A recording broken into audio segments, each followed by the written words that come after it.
Properly শিক্ষা প্রতিষ্ঠানে রূপান্তরিত করার পরিবেশ ছিল না, সেটা পরিবেশ ফিরিয়ে আনবার জন্য হাসিনার পতন প্রয়োজন ছিল।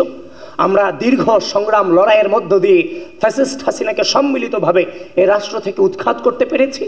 এই দীর্ঘ পথ চলায় ডাকসু নির্বাচন ছিল একটা পরিস্থিতি মোকাবেলা করুন। আমরা আমাদের জায়গা থেকে ধৈর্যের সাথে এই রাষ্ট্রের স্বার্থে এই ডাকসু নির্বাচনকে মোকাবেলা করেছি। আমি ভিপি প্রার্থী হিসেবে নির্বাচন করেছি। আমি যতটা কি ফিল করে কি পরিস্থিতি মোকাবেলা করে আসছি সেটা বাইরে থেকে হয়তো আপনারা অনেকেই অনুধাবন করতে পারবেন না। একটা জাল বিছানো হয়েছে, যে জাল আপনার খুব পরিচিত, কিন্তু যখন আপনাকে জালে নেওয়া হয়েছে তখন দেখলেন এই জালের কোনো কিছুই আপনার অবশিষ্ট নেই। যার প্রপার দৃষ্টান্ত ছিল নির্বাচনের সকালে আমাকে ভিলেন বানানো হলো, আমি ভোট কেন্দ্র দখলের জন্য গিয়েছি। এটা কখনোই মেইনস্ট্রিম মিডিয়া থেকে আমি এটা আশা করিনি। এবং সেটা কারা করেছে তাদেরও দোষ দিচ্ছি না। কারা করেছে? যে রিটার্নিং অফিসার আমাকে নিয়ে নির্বাচনী কেন্দ্র প্রদর্শন করেছেন, সেই রিটার্নিং কর্মকর্তারাই কিন্তু সাংবাদিকদেরকে বিভ্রান্ত করতে বাধ্য করেছেন। সুতরাং আপনারা বুঝতেই পারছেন ভিতরটা আমাদের জন্য কতটা ডিফিকাল্ট ছিল। বারবার যদি আপনাদের কাছে অভিযোগ করি, আপনারা সেটাকে আপনাদের কাছেও শুনতে খারাপ লাগবে। এই জন্য পরিস্থিতিটা মোকাবেলা করে এসেছি। কিন্তু নির্বাচন শেষ হয়ে গেছে তার মানে সবকিছু চুকিয়ে গেছে, ব্যাপারটা তা না। আমরা যে অসঙ্গতি পেয়েছি, সে অসঙ্গতিগুলো আমরা পেয়েছি, সেগুলো নিয়ে আমরা কিন্তু বাংলাদেশের যে নির্বাচনী কালচার, নেগেটিভ রেজাল্ট আসার পরে বিক্ষোভ করা, অবরোধ করা, মিছিল করা, বিশেষ করে 2019 সালে ডাকসু নির্বাচন পরবর্তী সময় ভিসি অফিস অবরুদ্ধ করা, আমরা কিন্তু বিশাল স্যাক্রিফাইসের মধ্য দিয়ে পূর্বের রাজনৈতিক সংস্কৃতিতে ফিরে না গিয়ে আমরা ধৈর্য ধারণ করেছি। নতুন বাংলাদেশের নতুন ছাত্র রাজনৈতিক প্রচলনে আমরা ভূমিকা রেখেছি।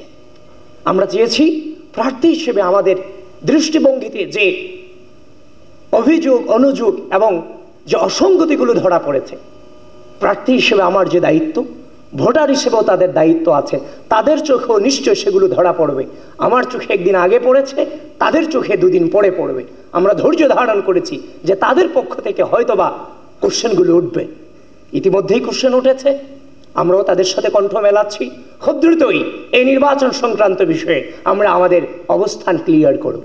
2019 সালে ডাকসু নির্বাচনকে নিয়ে এখনো পর্যন্ত কিন্তু কথা হচ্ছে। সুতরাং 2025 সালে ডাকসু নির্বাচন সবেমাত্র সংগঠিত হয়েছে। যদি কিন্তু ছাড়া সেখানেও যদি কোনো প্রকারের যে অভিযোগগুলো এসেছে সেগুলোর যদি প্রপার জবাব বিশ্ববিদ্যালয় প্রশাসন এবং নির্বাচন কমিশন দিতে না পারে, তাহলে এই 2025 সালের ডাকসু নির্বাচনকে নিয়েও পুনরায় বিবেচনা করার সুযোগ অবশ্যই আছে এবং সেটা আমরা আদায় করবো ইনশাআল্লাহ। সুতরাং পরাজিত বলতে কোনো ওয়ার্ড আমাদের কাছে নেই, কারণ সব কিছু চুকিয়ে যায়নি, অনেক কিছুই বাকি আছে। আর আমাদের জীবনে আলটিমেটলি জয় পরাজয় বলতে কোনো ডেস্টিনেশন নেই। আমরা পরিস্থিতি মোকাবেলা করার জন্য বড় হয়েছি। আমরা চিন্তা করি পরিস্থিতি আমাদের কাছ থেকে কি চায় সেটা নির্ভর করে আমরা সামনে এগিয়ে যাই।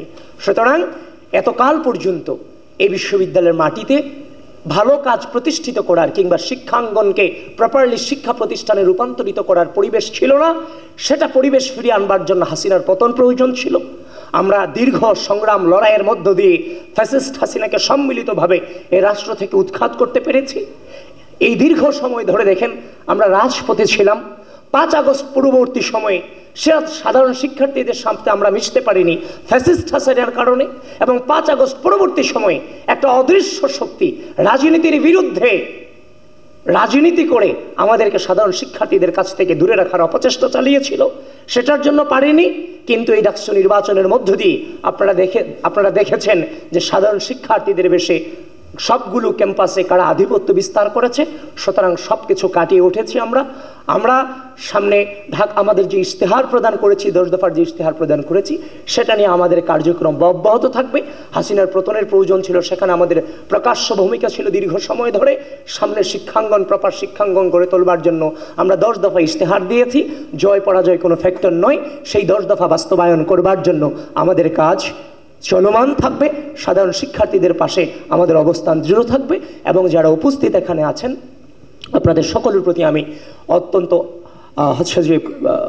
করজোড়ে নিবেদন করে যাই যে আমাদের সামনের পথ চলা সত্যিকার অর্থে অনেক ডিফিকাল্ট। আমরা আগে লড়েছি একটি প্রকাশ্য ফ্যাসিস্টের বিরুদ্ধে, এখন আমাদের লড়াই হচ্ছে একটা অদৃশ্য শক্তির বিরুদ্ধে, যে অদৃশ্য শক্তি বারবার সবাইকে বিভ্রান্ত করছে, আমাদেরকে নিয়ে নানান ধরনের নেগেটিভ সাজাচ্ছে। সব কিছু মিলিয়ে আমি আপনাদের কাছে অনুরোধ রেখে যাই, আপনারা যেমনভাবে এই যাবৎকালে এই রাষ্ট্রের সার্বভৌমত্ব, বাংলাদেশের স্বাধীনতা, এই বাংলাদেশ জাতীয়তাবাদী ছাত্র দলের রক্ত এবং সাহসের উপরে টিকে ছিল, ঠিক একইভাবে পরিস্থিতির পরিবর্তন হয়েছে, ন্যারেটিভ তৈরি করতে হবে। একইভাবে যেমন আপনারা মাঠে ছিলেন, একইভাবে অনলাইনেও আপনাদের কণ্ঠস্বর জারি রাখতে হবে।